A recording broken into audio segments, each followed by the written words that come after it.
ان عظیم دنوں کا ایک خوبصورت وظیفہ وہ دعا ہے۔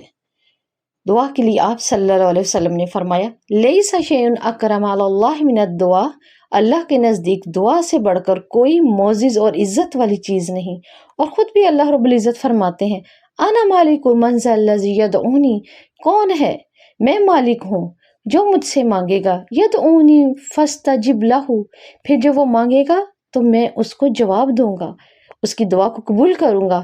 من ذا الذی یسألنی فأعطیہ، کون ہے جو مجھ سے سوال کرے، میں اس کے سوال میں اس کو وہی چیز عطا کر دوں گا۔ من ذا الذی، کون ہے جو یستغفرنی، جو مجھ سے مانگے، فاغفر لہ، میں اس کو بخش دوں گا۔ آپ صلی اللہ علیہ وسلم نے اس حدیث کے ذریعے ہمارے دعا کے شوق کو اور بڑھا دیا۔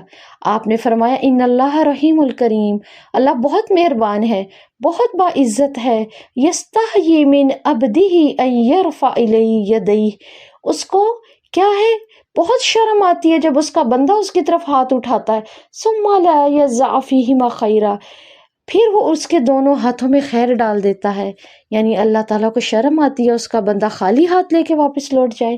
تو ان عظیم دنوں میں اپنی بات منوانے کے لیے اللہ رب العزت کے سامنے ان کلمات کے ذریعے اللہ کی مدد مانگیں اور اپنی دعاؤں کو یقینی اور قابل قبول بنائیں، اللہ تعالیٰ سے اپنی دلی دعاؤں کو پورا کروائیں۔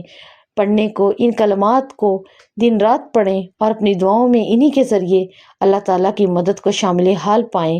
یا اللہ یا لطیف، یا اللہ یا کریم، یا اللہ یا غنی، یا فتاح، یا اللہ یا رزاق، ان کو اپنی دعاؤں میں شامل کر لے اور ان الفاظ کے ذریعے اپنے رب سے مانگے۔